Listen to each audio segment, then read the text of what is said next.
राजस्थान में बीकानेर में कंदराएं स्थापित करने का प्रस्ताव है। इससे हमारी सामरिक तेल भंडार क्षमता 15.33 मिलियन मीट्रिक टन तक पहुंच जाएगी। सौर ऊर्जा में अब हमारा प्रस्ताव 20,000 मेगावाट की अतिरिक्त क्षमता के लिए सौर पार्क के विकास के दूसरे चरण को प्रारंभ करने का है। हम भारत को इलेक्ट्रॉनिक्स विनिर्माण का वैश्विक हब बनाने के लिए इकोसिस्टम भी तैयार कर रहे हैं। पिछले 2 वर्षों में इलेक्ट्रॉनिक्स विनिर्माण के 250 से अधिक निवेश प्राप्त हुए हैं, जिनमें कुल 1.26 लाख करोड़ की निवेश राशि शामिल है। विश्व के अनेक अग्रणी निवेशकों और मोबाइल विनिर्माताओं ने भारत में उत्पादन सुविधाएं स्थापित की हैं। अतः मैंने एमसिप्स और ईडीएफ जैसी प्रोत्साहन योजनाओं के लिए 2017-18 के आवंटन को पर्याप्त रूप से बढ़ाते हुए 745 करोड़ कर दिया है। यह इस क्षेत्र में अब तक का सर्वाधिक आवंटन है। हमें इस प्रतिस्पर्धात्मक दुनिया में अपने निर्यात ढांचे पर विशेष तौर पर ध्यान देना होगा। निर्यात के लिए व्यापार अवसंरचना योजना टाइज नामक एक नई और पुनः तैयार की गई केंद्रीय योजना 2017-18 में आरंभ की जाएगी। वर्ष 2017-18 में अवसंरचनात्मक विकास के लिए किया गया कुल आवंटन 3,96,135 करोड़ है।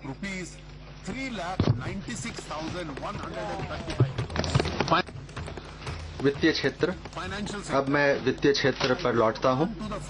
इस क्षेत्र में टीईसी भारत एजेंडा में स्थिर और सुदृढ़ संस्थाओं के निर्माण पर विशेष बल दिया गया है। हम अनेक नए उपायों के जरिए अपने सुधारों का एजेंडा जारी रखेंगे।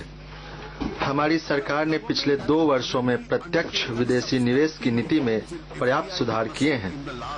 प्रत्यक्ष विदेशी निवेश में होने वाले कुल आगम का 90% से अधिक भाग स्वचालित मार्ग के माध्यम से आता है। विदेशी निवेश संवर्धन बोर्ड ने प्रत्यक्ष विदेशी निवेश संबंधों आवेदनों की ई-फाइलिंग और ऑनलाइन प्रोसेसिंग का कार्य सफलतापूर्वक कार्यान्वित किया है।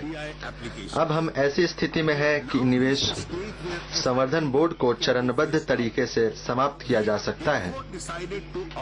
इसलिए हमने 2017-18 में इसे समाप्त करने का निर्णय लिया है। इसके लिए रोड मैप अगले कुछ महीनों में घोषित किया जाएगा। इस बीच प्रत्यक्ष विदेशी निवेश नीति को और अधिक उदार बनाने पर विचार किया जा रहा है और यथा समय आवश्यक घोषणाएं की जाएंगी। वस्तु बाजारों में किसानों के लाभ के लिए और अधिक सुधार लाने की आवश्यकता है।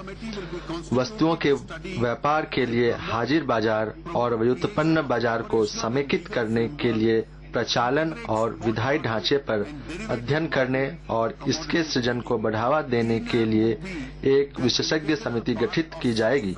ई-नैम इस ढांचे का एक अभिन्न अंग होगा।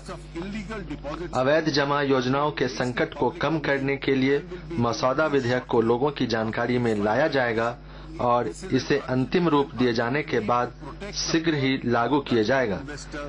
यहाँ गरीब और भोले भाले निवेशकों को बहु राज्य सहकारी सोसाइटी अधिनियम 2002 के विनियामक दोषों का लाभ उठाने वाली बेईमानी कंपनियों द्वारा प्रचालित अनेक संदिग्ध योजनाओं से बचाने की तत्काल आवश्यकता है। हम स्वच्छ भारत के अपने एजेंडे के रूप में विभिन्न हितधारकों के परामर्श से इस अधिनियम में संशोधन करेंगे। वित्तीय फर्मों के समाधान से संबंधित विधेयक को संसद के वर्तमान बजट में पेश किया जाएगा। इससे हमारे वित्तीय तंत्र को स्थिरता और लचीलापन मिलेगा। इससे विभिन्न वित्तीय संस्थाओं के उपभोक्ताओं के हितों की भी रक्षा होगी। शोधन अक्षमता और दिवालियापन संहिता के साथ साथ वित्तीय फर्मों के लिए समाधान तंत्र से हमारे देश में समाधान प्रणाली की व्यापकता सुनिश्चित होगी। मैंने अपने पिछले बजट भाषण में कहा था कि निर्माण संविदाओं, सरकारी निजी भागीदारी और जन उपयोगी सुविधा संबंधी सुविधाओं से संबंधित अवसंरचनाओं में विवादों के समाधान के लिए संस्थागत व्यवस्थाओं को कारगर बनाने के लिए विधेयक पेश किया जाएगा। हितधारकों के साथ गहन परामर्श के बाद हमने निर्णय लिया है कि अपेक्षित तंत्र को विवेचन और समाधान अधिनियम 1996 के हिस्से के रूप में संस्थापित किया जाएगा। इस संबंध में संशोधन विधेयक लाया जाएगा। हमारी वित्तीय क्षेत्र की सत्यनिष्ठा और स्थिरता को सुरक्षित रखने के लिए साइबर सुरक्षा अत्यंत महत्वपूर्ण है। हमारे वित्तीय क्षेत्र के लिए कंप्यूटर इमरजेंसी रिस्पांस टीम स्थापित की जाएगी। यह निकाय सभी वित्तीय क्षेत्रों के विनियामकों और अन्य हितधारकों के सन्निकट समन्वय में कार्य करेगा। मैंने वित्तीय सेक्टर में अनेक अन्य उपायों का भी प्रस्ताव रखा है जिन्हें अनुबंध 1 में सूचीबद्ध किया है। सरकारी क्षेत्र के उद्यमों को सूचीबद्ध करने से बेहतर सरकारी जवाबदेही को बढ़ावा मिलेगा और यह इन कंपनियों के वास्तविक मूल्य को उजागर करेगा।